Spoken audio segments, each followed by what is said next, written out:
Hey everyone, welcome back to another video on the Demon List channel. Today we will cover notable community events that occurred during the month of November 2020.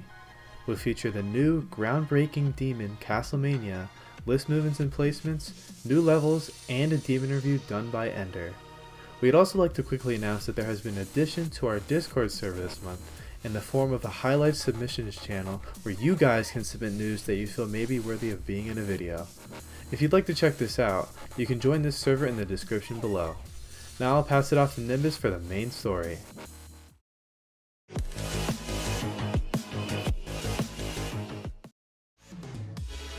When you imagine a Geometry Dash level, what do you think of? Is it the fast, exhilarating gameplay of speedcore levels? Crazy, hard-to-read memory levels? Or maybe just a simple showcase of game mechanics that we see in the official levels?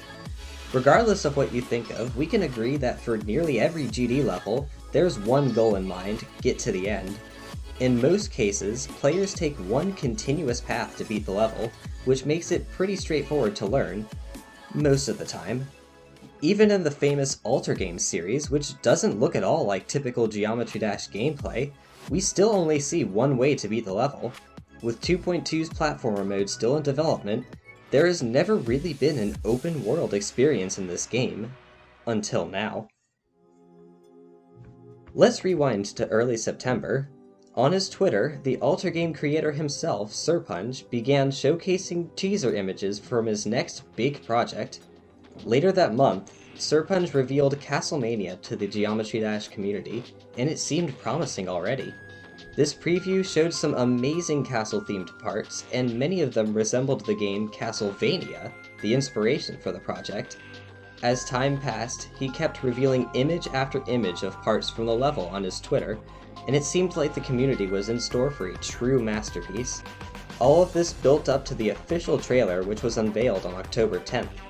Unlike the previous images, this trailer also revealed the concept of CASTLEMANIA, an open-world level in Geometry Dash. Although a few existing levels feature multiple paths, usually in optional coin routes, there was never any level striving for a true open-world experience prior to CASTLEMANIA. The trailer showcases a large, interconnected castle with vertically stacked rooms, and it features 3 Zender game bosses. This gameplay concept blew the community away so much that even Rocipher himself left a comment on the video. Hype kept on building, and a release date for CASTLEMANIA was set to Halloween 2020. Unfortunately, the creating team encountered some issues that delayed its release, but the excitement never died down. On November 7th, Serpunj released this monster of a level for all to enjoy. The castle features 6 unique paths and many overlapping parts, highlighting the revolutionary open-world concept. It currently stands at just over 400,000 objects, but since only part of the castle is loaded in at any given time, it still provides a smooth gameplay experience. Of course, Rocipher wasted no time in giving CASTLEMANIA the epic rating it deserves. Huge congratulations to Serpunj and the rest of the creating team for releasing this masterpiece. It's out now on his account, so if you haven't given it a try yourself, we highly recommend playing it for a one-of-a-kind experience. Due to various reasons such as channels getting deleted, some levels on the Demons list do not have verification videos on their listing. They decided to take initiative on this and create their own showcases on them. Hopefully this makes the list look more uniform. Back in September, Dorami posted a video about a creator contest he was hosting for the YANGIRE. Everyone was eligible to enter, and people were tasked to decorate spec decks as gameplay. In the end, there were over 300 submitted entries, with 10 fantastic ones being previewed in the results video. The winner of the entry ended up being Yoonsr, namely for his great theming and decoration. Congrats to him on winning this competition. Spectre was an unofficial Zodiac sequel created by Ice Cave, the key word being was. Recently it was approved by Rico LP, meaning it gets the status of official Zodiac sequel. We can expect big things from a sequel to such a groundbreaking level. The Apocalyptic Trilogy has been a very big and long-running project, causing some parts to look poorly structured or outdated. The AP team realized this and are now revamping older sections of the level, and they're doing a pretty good job. If you'd like to watch this level be reconstructed, be sure to check out Zim Noir's channel for live streams of him working on it. Sonic Wave Infinity now has a new verifier, due to Rory dropping the project. The level currently sits in the hands of Zanny, who's made world record progress with 58 to 134%. At this rate, we're bound to see this level finish someday, so good luck to him on pulling through. Anathema, the 4th level in Necro's well-known series, has been confirmed to be alive. Necro recently posted an update on his account, saying it has been put into a new host's care. Currently that host is unknown, so hopefully that information will be public soon. The level has been in the works for quite some time now, so maybe we can see some new decoration in the near future.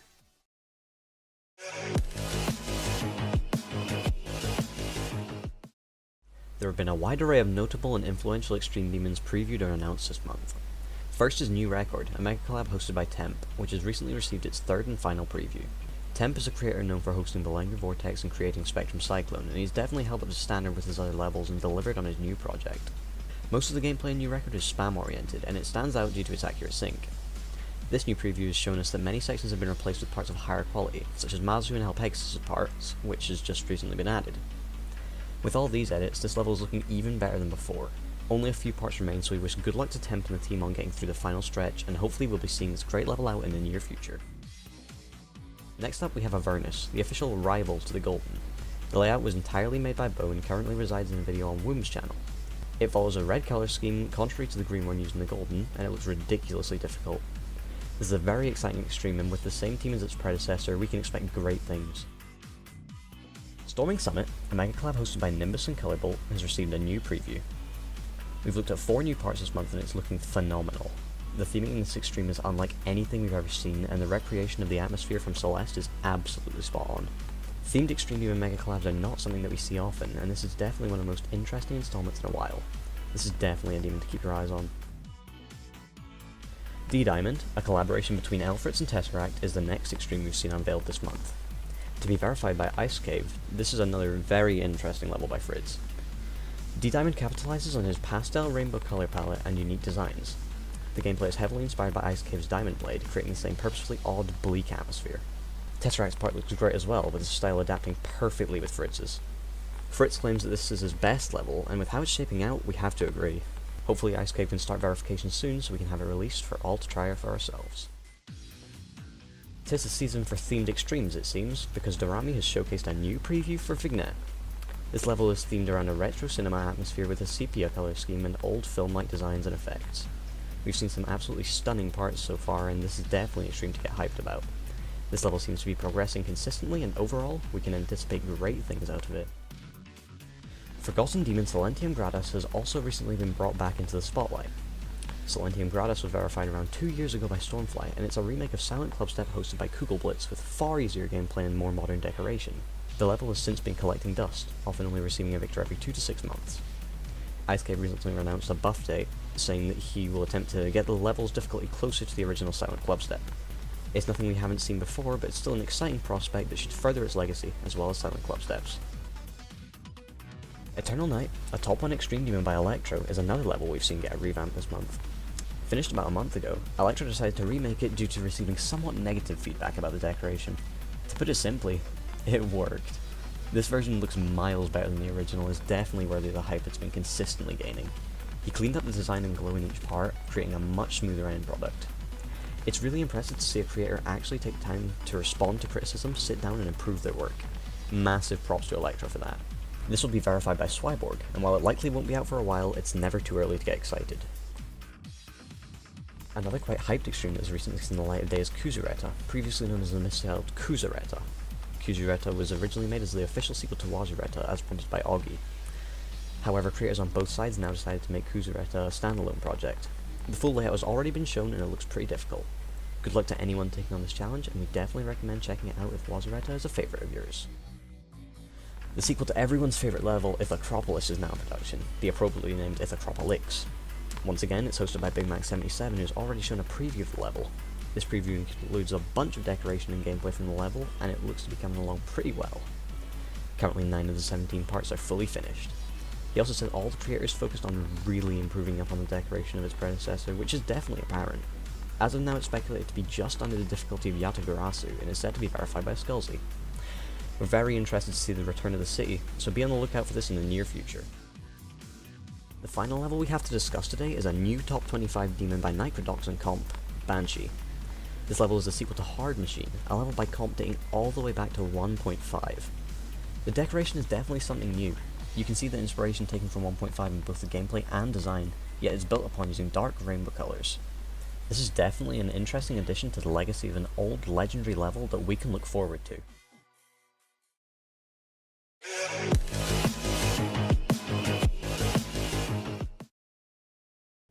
This month didn't see a ton of new levels, but that won't stop us from covering them. To start off, Incandescent is an easy extreme demon hosted and published by Cappy Nappy. Back in 2018, Team Spectrum Paradox created this layout, only for it to die. However, in late 2019, Cappy Nappy and some others revived it, and it sure paid off. Multiple months later, the level was finally finished, but was stuck in the verification limbo for a while. Eventually, it was given to Siryu, who verified it this month, calling it one of his favorite extremes. It features over 20 craters, is 2.5 minutes in length, and primarily uses colors from the cool side of the color wheel.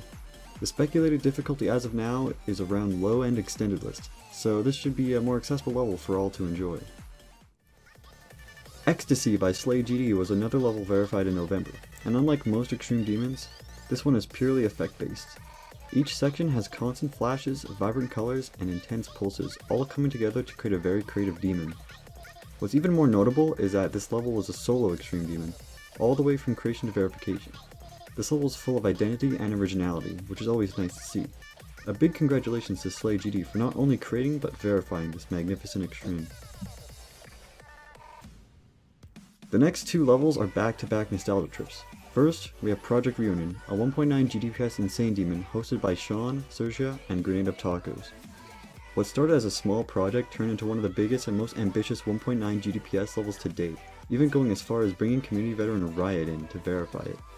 Despite the limits placed in 1.9, the level showcases large amounts of detail and effort, with some people comparing this level to idols. It's amazing to see a level of this caliber finished and released, with a grand total of 100 parts. Riot verified this level as his first verification since his return a few months back, and said it was quite fun to play. Going back even further, our next level is a 1.6 style extreme demon. Parallel Universes is a mega collab started in early 2019 that was only finished recently.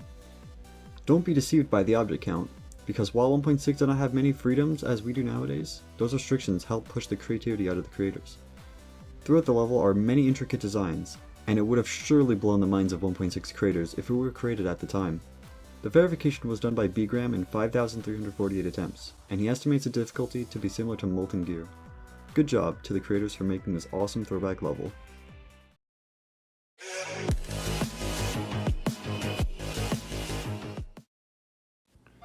Now for the list team updates and the list analysis. Due to applications being opened, this month has seen some new members.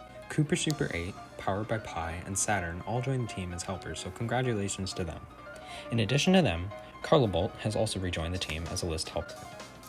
There have been a handful of list changes and additions this month. Starting it off, we have 211 by Sergei Esther and more. This level is loaded with history, and it is finally concluded with its placement at 96. Above Base Cave and below Astral Divinity, it now sits at 97.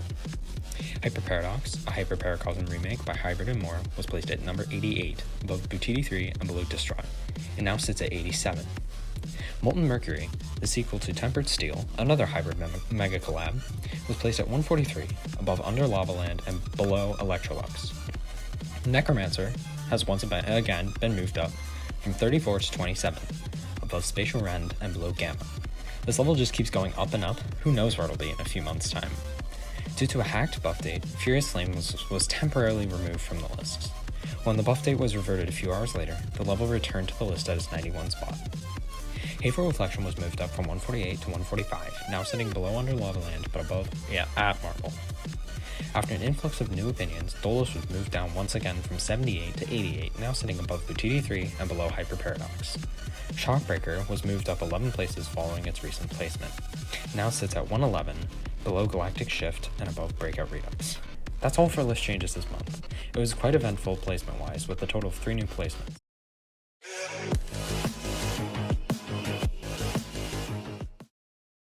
Varium, a very skilled player, has been on the rise recently.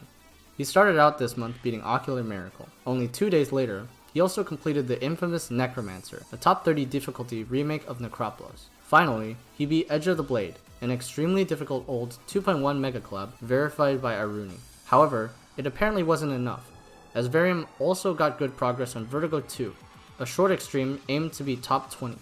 He currently seems to be a promising player, so we'll be waiting for what he does next.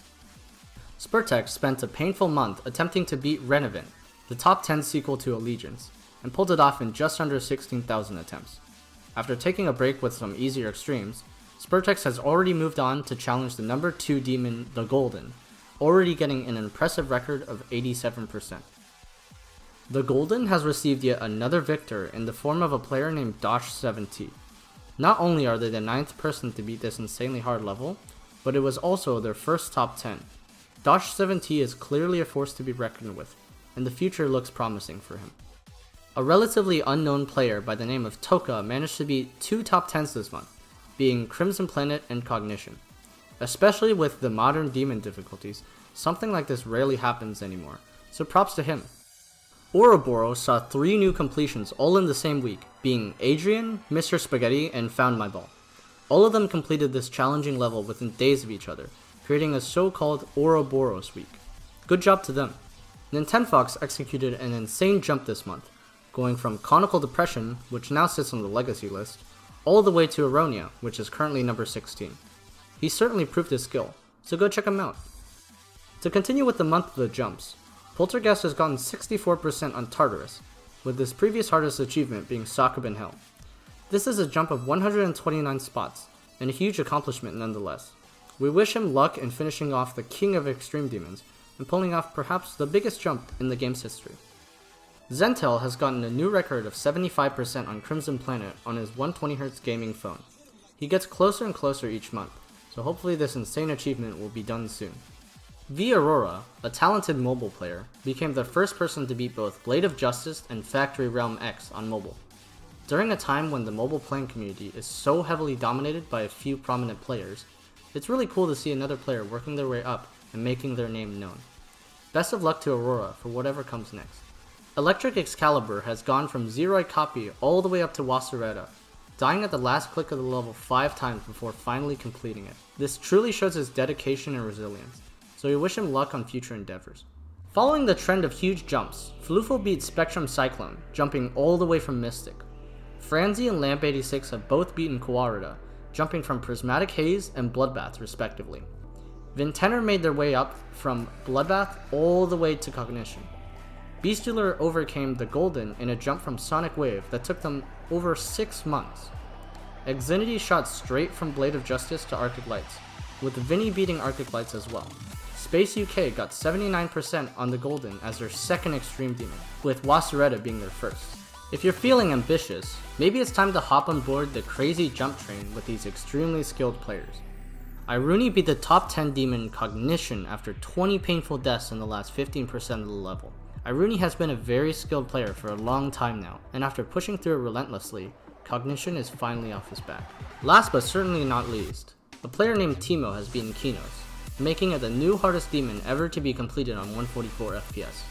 With so many skilled players using bypass or switching to 240Hz, it's cool to see a 144 FPS superstar keep up regardless. Congratulations to Timo for this great achievement.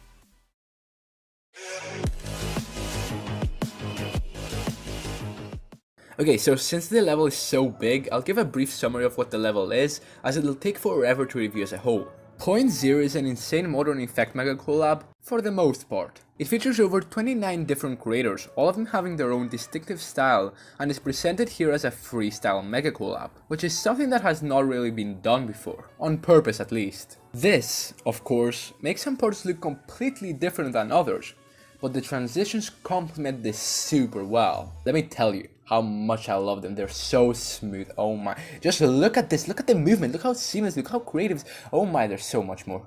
Basically, they look something straight out of a free mobile video editor, which is definitely not a bad thing. Have you seen how some of those things look? Anyhow, the level has some nice color palettes there and there, even if they don't stay consistent throughout the level, which at times make it not blend and contrast well together, making it difficult for your eye to focus. Speaking of focus, how the heck are you going to focus on this? The level has a huge problem when it comes to being clean, and lots of the parts look extremely messy. Look at this overlapping air deco, the glow, the background, it just clashes all together. Not to mention some of these parts are like from the 1800s, but that's beside the point. Now, for the effects. They're really good to say the least. Some of the better ones are shown right at the drop, with lots of dynamic put into them, as well as towards the middle of the level, which makes it lag a lot. But I'm not complaining, because they're super smooth. But I have to say, I don't like all this white it presents here. It makes it feel way more messy than it actually is, which is a bit disappointing, because this part could have been way better if it toned it down a bit. However, I'd say where the level mostly shines in is the end screen.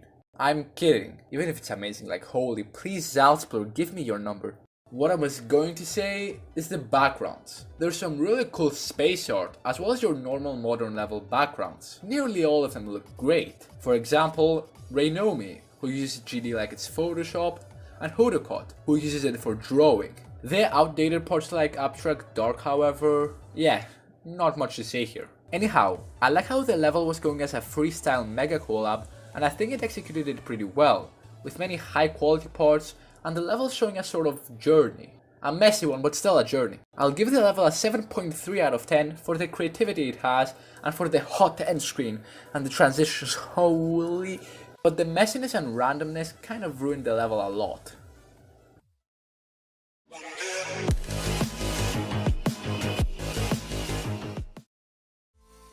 Last month's Demon of the Month was Omicron by Team Proxima. Huge congratulations to Mix991 for being the only victor. This month, our challenge for you is the recently placed Hyper Paradox. This Hyper Paracosm remake sits at number 88, just at the top of the extended list.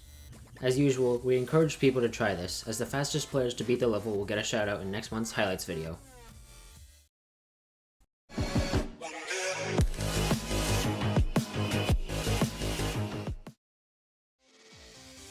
This month's shoutout goes to a player named Debejor. Debejor has beaten quite a few difficult levels, most notably Cognition, Coeretta, Plasma Pulse Finale, and Sonic Wave. Despite all this, he only has around 250 subscribers, so we recommend you check him out. Hopefully this will only be the start to his GD career. And that wraps up this month's highlights video.